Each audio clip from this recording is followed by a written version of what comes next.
Namaste and hello. Welcome to SONAS, South Asia Nadi Sambad. SONAS aims to promote dialogue and sharing of perspectives among sectors, disciplines, geographic regions, and among generations about South Asian water challenges.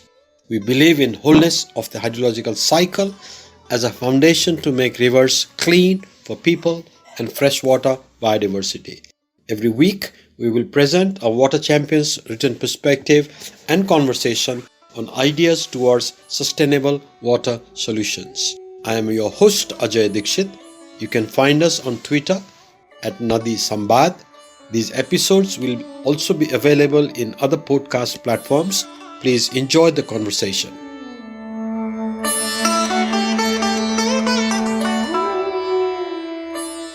Welcome and namaskar again. In today's episode, Dr. Venkatesh Dutta of Baba Saheb Bhimrao Ambedkar University, Lukhnow, discusses the limitations of conventional ways of managing transboundary water resources. Dr. Datta, how do you see the challenges of transboundary water resources management? When we talk about natural resources like rivers, forests, and mountains, they pay no attention to boundaries. They have evolved over millions of years of natural cycles. The fluvial landscape that we see today is actually a geological or a cultural heritage. And there's a concept of fluvial memory. We are working on this concept of fluvial memory, which is actually a testimony of lived knowledge that is integral to the identity of the entire freshwater ecosystems. There are many peripheral issues. There are many issues which connect river and the landscape together.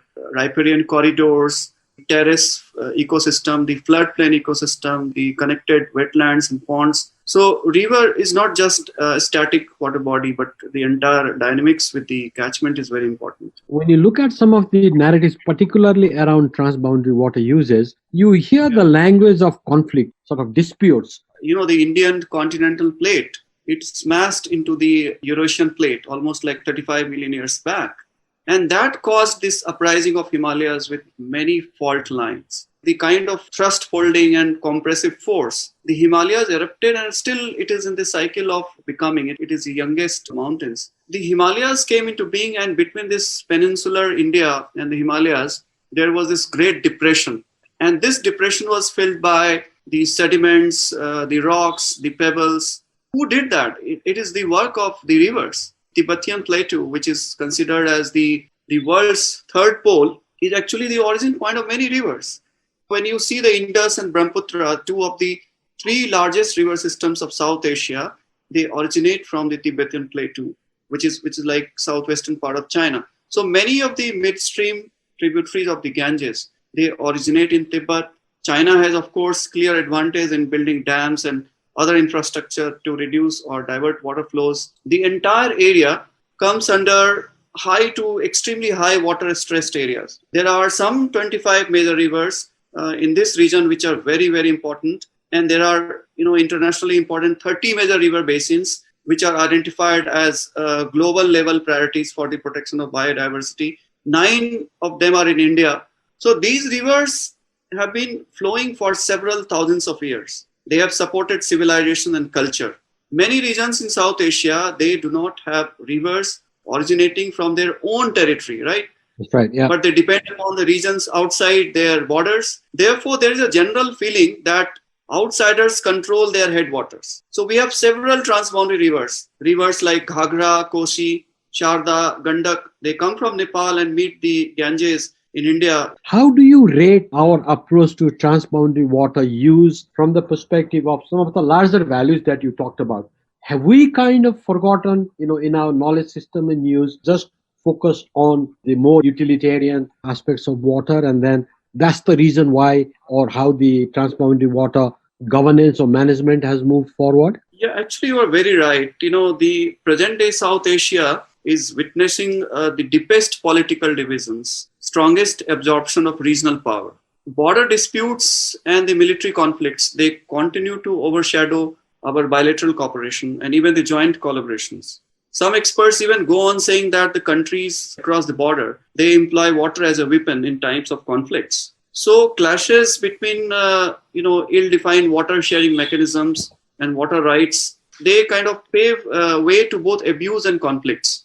I mean, Yeah, despite these conflicts, we have not seen war with water right. in its central core, have we, globally? Yeah, we have not, but many people sort of divert water or even stop the water when there are border conflicts. So, what I mean to say that there are strongest core riparian powers and the business group interest. They work against the weakest. There are contention of new privileges. There are limitations of individual freedom and liberties. There are spread of cross-border aggressions, even violence. And all these aspects of water treaties, they represent a serious danger to the values, the local cultures, the lifestyles, even the institutions on which water federalism exists, water governance, the entire foundation footholds of water governance are being threatened by the clashes between the core riparians. So what I wanted to say that the leaders on both sides of the border, they do not have enough knowledge, competencies to support scientific policy decision. There is a scanty scientific information and documentation available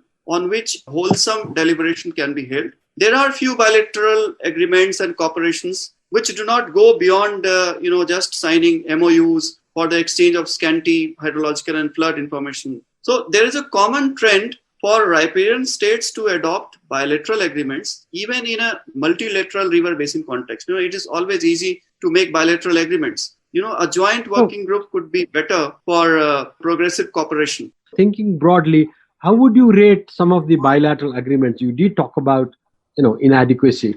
There have been bilateral treaty between Nepal and India, between India and Bangladesh, between Pakistan and India. Are they very siloed and sort of agreements done at a particular point in time with a cluttered or a limited understanding? There are great problems with the existing agreements, and they indicate sort of linear thinking to resolve conflicts. All the bilateral treaties, they are non-inclusive. I mean, they have failed to establish the basin-wide cooperation. And the bilateral treaties are not based on uniform principles or the fair principles. They are not mutually consistent in their operational terms. And they're also limited to technical or political cooperation. There is no serious attempt to address the issue of equitable water use or equitable water allocation. If I tell you these agreements have broadly been guided by, for example, a specific project rather than holistic approach of using, managing, governing water and natural ecosystem around that waterscape. Treaties and the transboundary agreements work on quite static framework. The conditions are changing over time and the water treaties become obsolete, out of tune with the emerging scenario. So they are not flexible. They do not have this learning loop. And there's also asymmetry of influence. The kind of model that we follow, there's a little room for balanced participation. We do not serve for the interest of the downstream. There is always this blame game going on, or what I call the big brother and small brother syndrome. The wider issues of environment, the socio-economic development, the institutional and legal framework, they are not always part of the central, discourse. So all these agreements, they are merely limited to small technical cooperation, sharing of the small data at the reach scale on ad hoc basis, not even covering the entire basin. So the water sharing treaties have transformed all the riparian communities in the basin into a kind of collection of closed communities, which are divided by mistrust and hatred. We have to reverse this order. Like transboundary governance can help a model to redistribute power sharing through different levels of governance, through a structure or a watershed level or sub-basin level, local level, regional self-governments. This is what you mean by multi-level water federalism approach, isn't it? When I talk about multi-level water federalism, I reflect upon the kind of governance that we are having in this part of South Asia. There are differences in size and the complexities, even the multinational character of the basin. Large river basins versus small river basins. Each country has different unique water quality and pollution laws, and there are conflicting interests of the upstream and downstream riparian communities. So how do you evolve governance regime? This is a big challenge. The model of the transboundary agreements, if it is based upon federalism, which is a notion of distributing power between multiple levels of governance, between various vertical layers of the governance, like we have national, state, district, block, and the village council or the gram panchayat. So it will allow. Will not make it too chaotic, Dr. Saab. I mean, having these very different layers and each of them having a role, does the waterscape become very chaotic? It's not like that. The kind of governance that I'm talking about, it is a structure where power is spread vertically and horizontally. There are non-state actors like non-governmental organizations, cooperatives, and business groups. The model of unitary power, which is held by the center, it is not good. It does not allow the coexistence of solidarity between riparian communities. So ultimately, we have to evolve. We have to come down to a decentralized level of governance, which threatens the typical command and control type of centralized governance. So this cannot be applied to natural resources. My point is we have to take a very feministic approach or perspective to restore and manage fluvial landscape. Multi-level water federalism, it triggers whole range of processes which leads to decentralization of political power and legal systems. Even for water allocation, water access, and water sharing, the regional power, the regional and the local, both cannot exclude each other. In fact, if you see how this concept of multi-level federal transboundary water governance could help water diplomacy, you'll realize that the issues of the governance of water could be more cooperative, could be more symmetric, which could address the emerging challenges of water security and sustainability in the entire South Asia. Now, we have to consider the fluvial landscape approach or the fluvial memory approach in river basin management, which is ignored in the current paradigm. And this approach respects the fluvial processes. This respects the integrity of the landscape and the catchments. It respects the river behavior and the pattern. Even it respects the river's legitimate rights to floods and cause droughts. We get stuck in the same old rhetoric, when you see the landscape, the conflict landscape, why actually these conflicts are happening. It can result from a situation where water demand is more than water supply, or it can result from asymmetric power controls, over water access and water allocation. Because water allocation you have to do between various competing users or between various transboundary governments. So there's a lack of cooperative framework for the whole river systems, and dam building and the water grabbing. It is a race where everyone risks becoming a loser in the long term. We talk about the supply-centric irrigation departments. They are over obsessed with diversions, dams, barrages, canals, tunnels, and turbines. They always talk in these languages. So they are expert in developing extractive infrastructure. They do not know how to bring back water into the river. So there's a supply side hydro bureaucracy, and it does not like the variable flow regime or flow pulses, which is characteristic of our tropical rivers. All attempts are made by these engineers to change the natural variable flow regime into a dependable stock of flow volumes. You are trying to develop the infrastructure which is conducive to hydropower production. Yeah, the question therefore is, would we require in that sense to go back and revisit the way we train engineers? See, first of all, our engineers need to be educated about the fluvial landscape. River is not simply a man-made artifact. We have to respecting the river behavior and pattern. The way engineers and policymakers look at the river and the river basin must change. A river is complete ecosystem,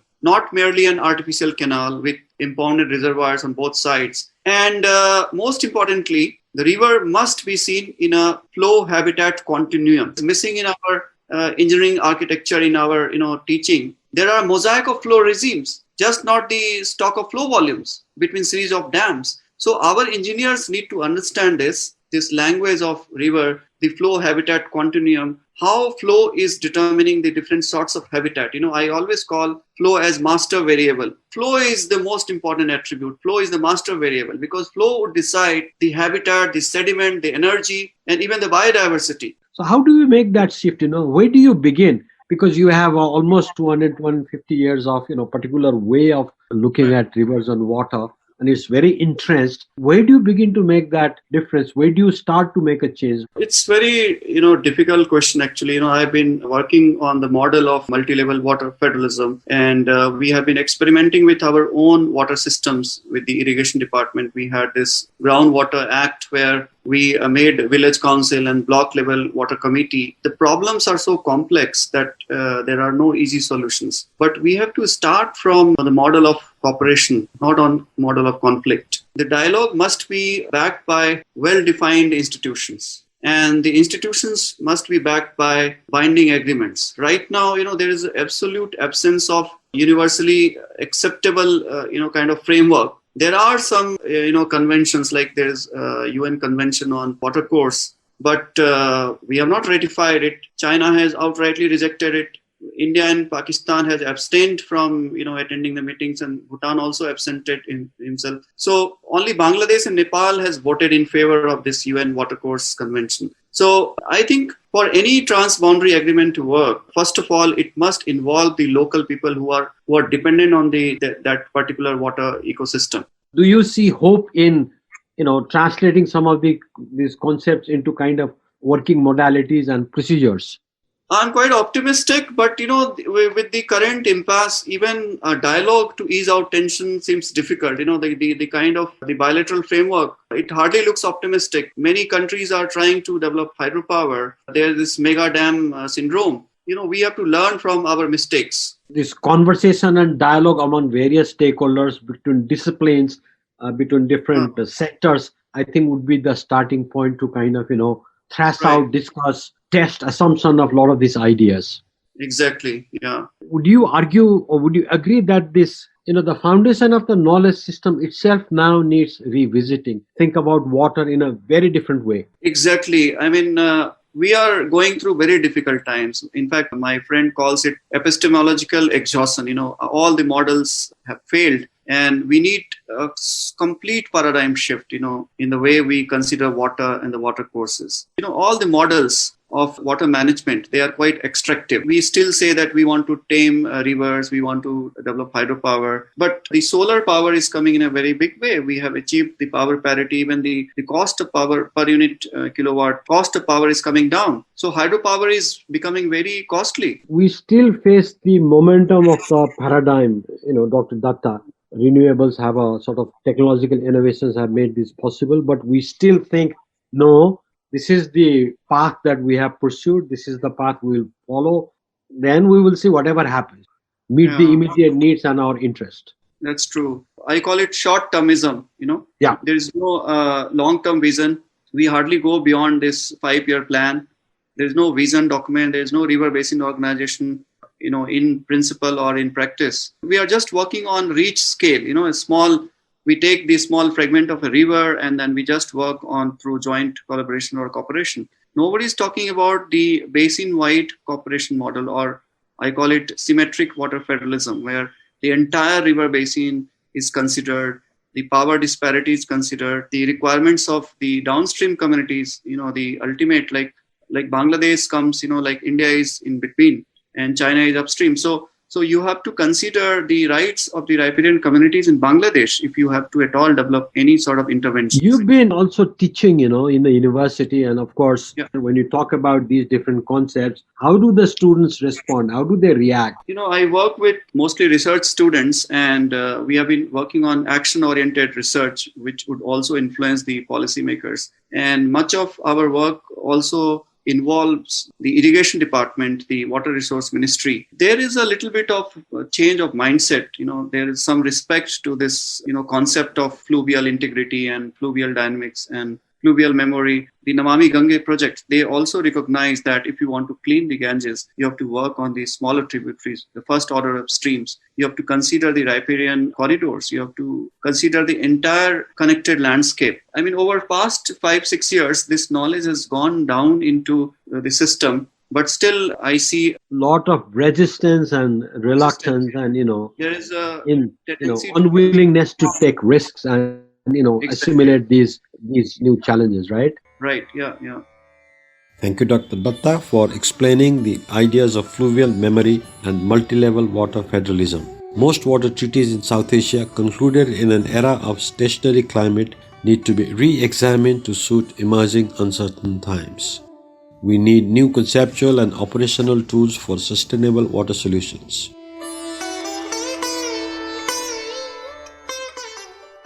In the next episode, journalist Kavita Upadhyay of Uttarakhand, India, will highlight the need for continuous dialogue among researchers and government departments so that research findings can contribute to larger societal benefits. 2015 paper by Wadia Institute in Dehradun, which clearly said that, rising global temperatures are resulting in glaciers melting. So glaciers are receding. Glacial lakes are becoming bigger. The volume of water is increasing in glacial lakes. When heavy rainfall is added to it, it becomes very dangerous. These glacial lakes become very hazardous.